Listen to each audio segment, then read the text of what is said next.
Good morning student. देखिए student, previous video के अंदर अपना टॉपिक चल रहा था प्रोटीन, और प्रोटीन का हमने संगठन पढ़ लिया था। अब मैं आपको बता रहा हूँ कि एमिनो एसिड क्या होते हैं। ठीक है, देखिए amino acid, amino acid, amino अम्ल। देखिए एमिनो एसिड क्या होते हैं? वे कार्बनिक यौगिक जिनके अणुओं में एक NH2 समूह और एक COOH समूह प्रेजेंट होता है, उन्हें एमिनो एसिड कहते हैं। वे कार्बनिक यौगिक जिनके अणुओं में एक NH2 एक COOH समूह प्रेजेंट होता है, उन्हें क्या कहते हैं? Amino acid. देखिए एमिनो एसिड का जनरल फॉर्मूला क्या होता है? ये एमिनो एसिड होते हैं RCH NH2 COOH।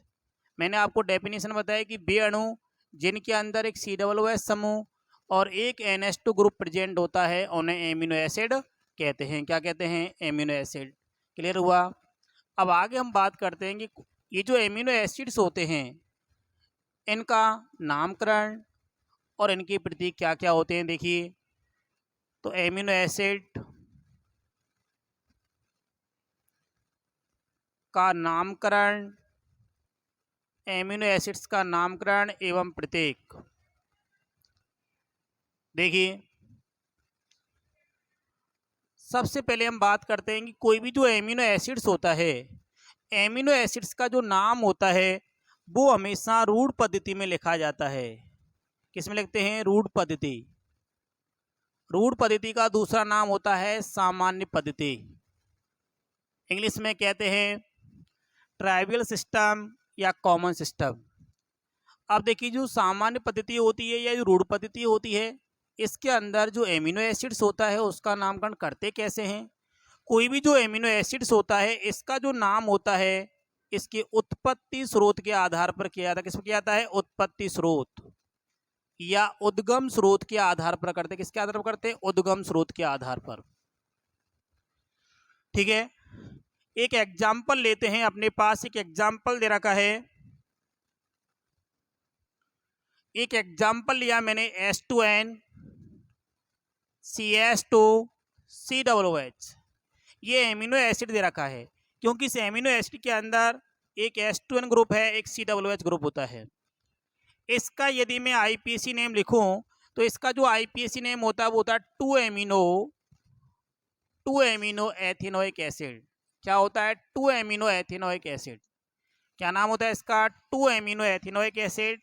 लेकिन इसका सामान्य जो नाम होता है वो होता है ग्लाइसिन एमिनो एसिड। इसका नाम ग्लाइसिन क्यों पड़ा?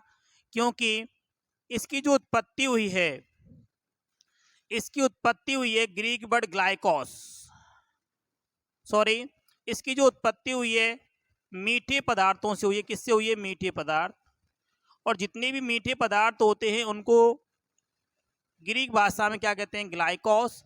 और ग्लाइकोस से क्या बन गया अपने पास? Glycine amino acid. क्या बन गया? Glycine amino acid. क्या बन गया? Glycine amino acid. तो जितने भी एमिनो एसिड्स होते हैं उनके जो नाम होते हैं हमेशा रूढ़ पद्धति में लिखे जाते हैं, जिसका क्या नाम होता है? Glycine amino acid. क्योंकि इसकी जो उत्पत्ति हुई है मीठे पदार्थों से हुई है। मीठे पदार्थों को ग्रीक वर्ड में, ग्रीक भाषा में क्या कहते हैं? ग्लाइकोस। और ग्लाइकोस का शाब्दिक अर्थ क्या होता है? Glycine amino acid. क्या होता है? Glycine amino acid.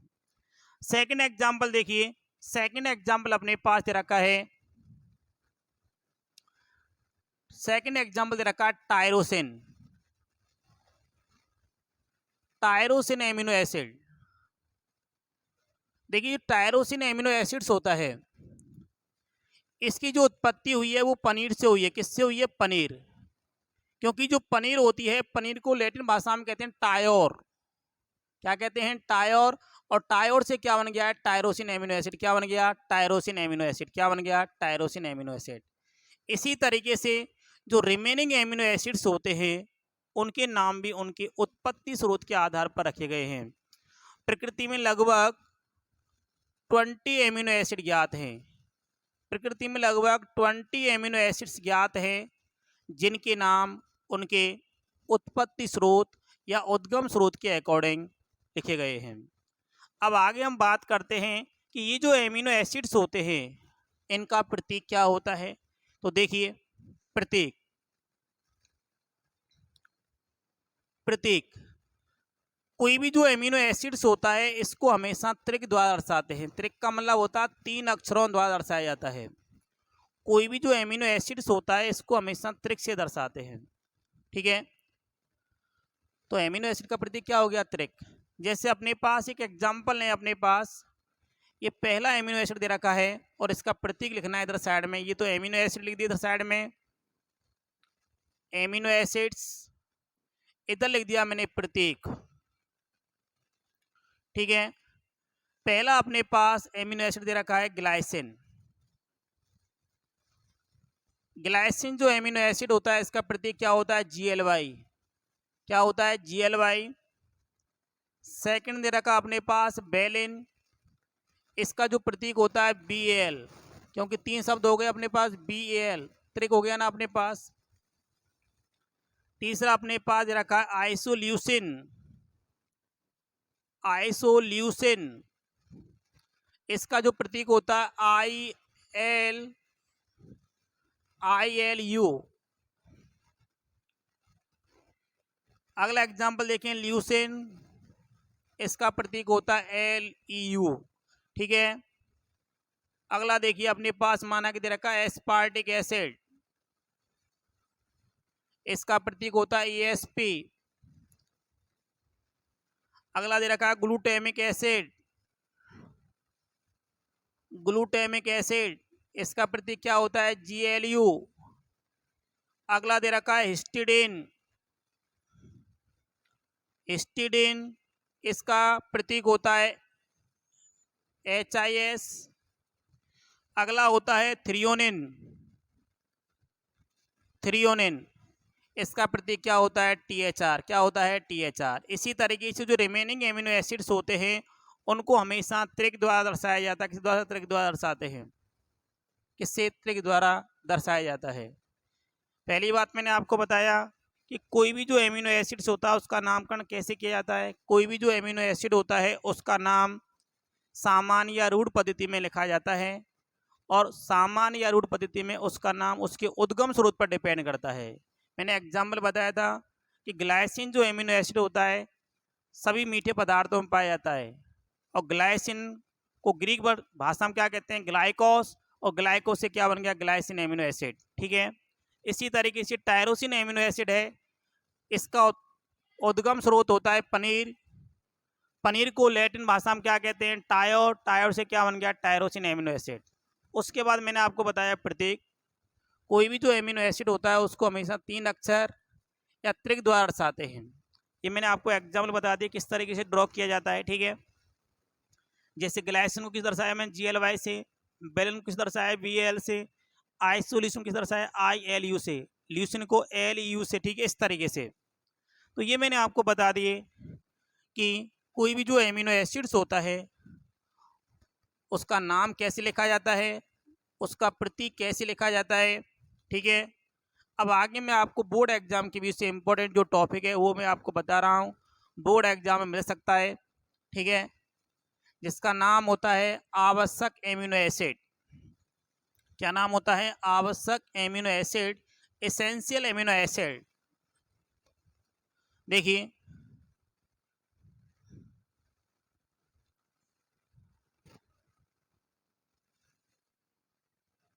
आवश्यक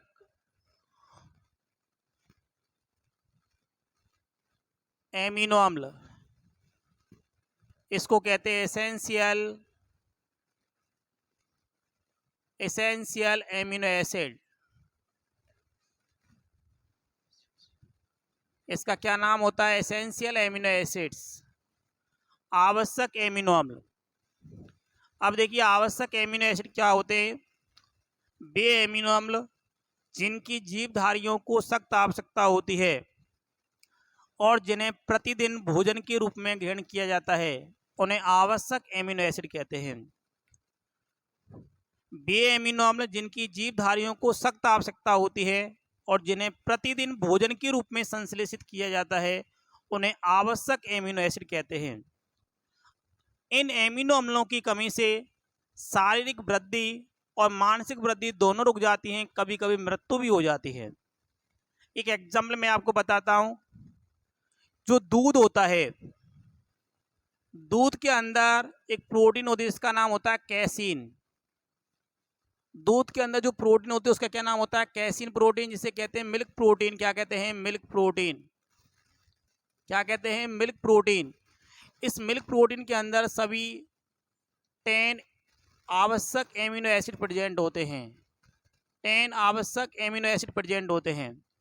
क्योंकि आवश्यक जो एमिनो एसिड्स होते हैं इनकी संख्या कितनी होती है? 10 होती है। इनकी संख्या कितनी होती है?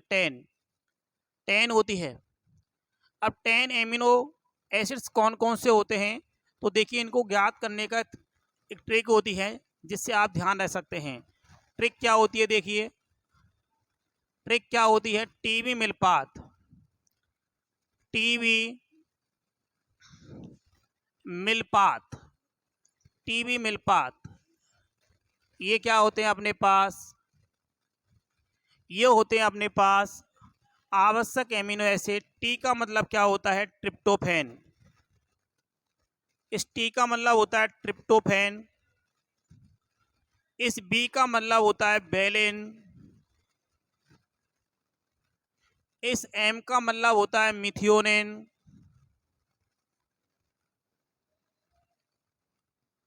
इस आई का मतलब होता है आइसोल्यूसिन। आइसोल्यूसिन। इस एल का मतलब होता है लाइसिन। इस एल का मतलब होता है ल्यूसिन। इस पी का मतलब होता है फेनिल एलानिन। इस ए का मतलब होता है एलानिन।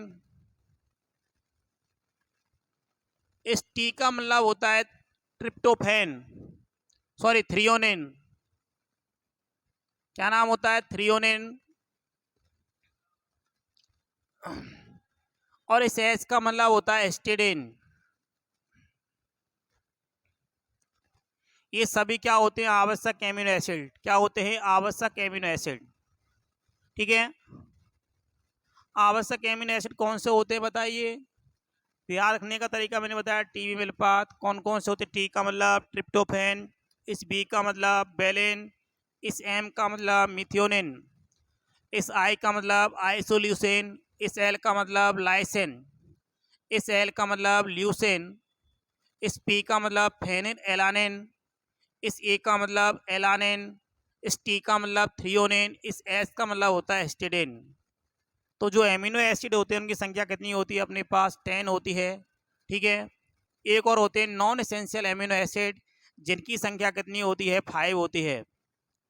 क्योंकि नॉन एसेंशियल जो एमिनो एसिड होते हैं उनको उनकी जीवधारियों को सख्त आवश्यकता नहीं होती। क्यों नहीं होती? देखिए, दूसरे कौन से होते हैं नॉन एसेंशियल एमिनो एसिड? पहले कौन से हो गए अपने पास? आवश्यक एमिनो। सेकंड कौन से होते हैं? Non essential amino acid. Non essential amino acid अनावश्यक एमिनो अम्ल। अनावश्यक एमिनो अम्ल। देखिए, अनावश्यक एमिनो एसिड कौन से होते हैं? वे एमिनो एसिड जिनकी जीवधारियों को सख्त आवश्यकता नहीं होती। ठीक है। और ये एमिनो एसिड मानव शरीर के अंदर स्वयं क्या होते हैं? संश्लेषित होते रहते हैं। उन्हें अनावश्यक एमिनो एसिड कहते हैं। इनकी कमी से मानसिक और शारीरिक वृद्धि पर कोई प्रभाव नहीं पड़ता। ठीक है। लेकिन ये संख्या में 5 होते हैं। इनकी संख्या कितनी होती है? 5। इनको ज्ञात रखने की ट्रिक होती है। ट्रिक क्या होती है? देखिए, एपीजीएसटी। इनको याद रखने की ट्रिक होती है एपीजीएसटी। ठीक है। एपीजीएसटी। ए का मतलब क्या होता है? Aspartic acid. Aspartic acid. ठीक है। पी जो होता है, पी का मतलब होता है, पी जो होता है, जी का मतलब होता है ग्लूटामिक एसिड।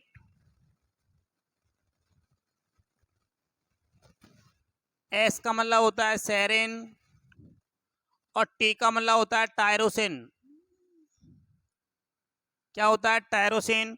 और पी का मतलब होता है पामीटिक एसिड, पामीटिक एसिड। तो ये जो होते हैं ये होते हैं अपने पास नॉन एसेंशियल एमिनो एसिड। क्या होते हैं? Non essential amino acid. Essential amino acid कितने होते हैं? 10। और नॉन एसेंशियल जो एमिनो एसिड होते हैं उतने होते हैं 5। APGST से आप ध्यान रखेंगे, ठीक है। अब आगे हम बात करते हैं पेप्टाइड क्या होते हैं। देखिए पेप्टाइड,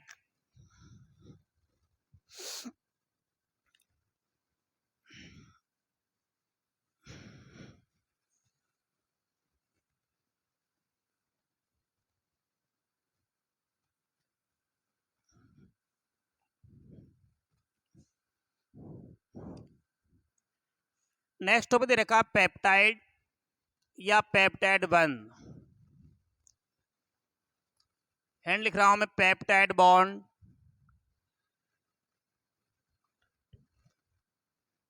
हिंदी में कहते हैं पेप्टाइड बंध, पेप्टाइड बंध, पेप्टाइड बॉन्ड।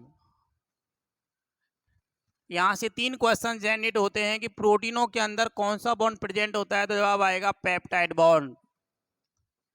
कार्बोहाइड्रेट के अंदर कौन सा बॉन्ड प्रेजेंट होता है, तो ग्लाइकोसाइडिक बॉन्ड होता है।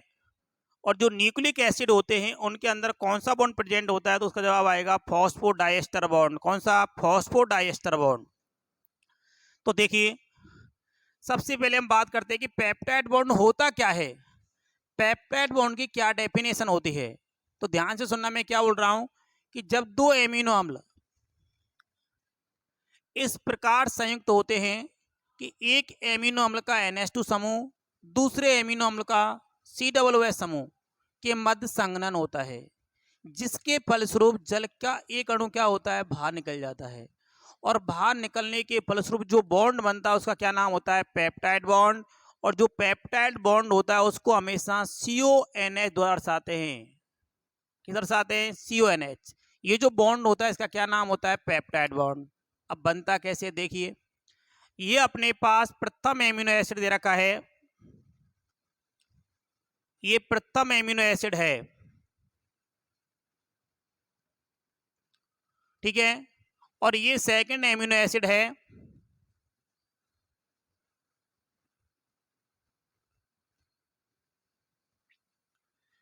इन दोनों अम्लों को मैंने इसी तरीके से संयुक्त किया। एक का तो क्या है COOH समूह, एक का क्या है NH2 समूह।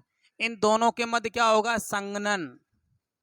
और संघनन के फलस्वरूप क्या होगा, यहां से एक जल का अणु रिमूव हो जाएगा, यहां से एक जल का अणु रिमूव हो जाएगा। और क्या बन जाएगा अपने पास, देखिए H2N CHR C double bond O NH CHR और COOH।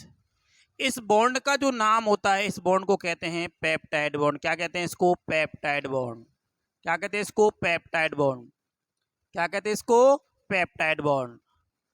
अब देखिए आगे हम बात करते हैं कि एमिनो अम्लों की संख्या के आधार पर ये जो पेप्टाइड होते हैं ये निम्नलिखित प्रकार के होते हैं। देखिए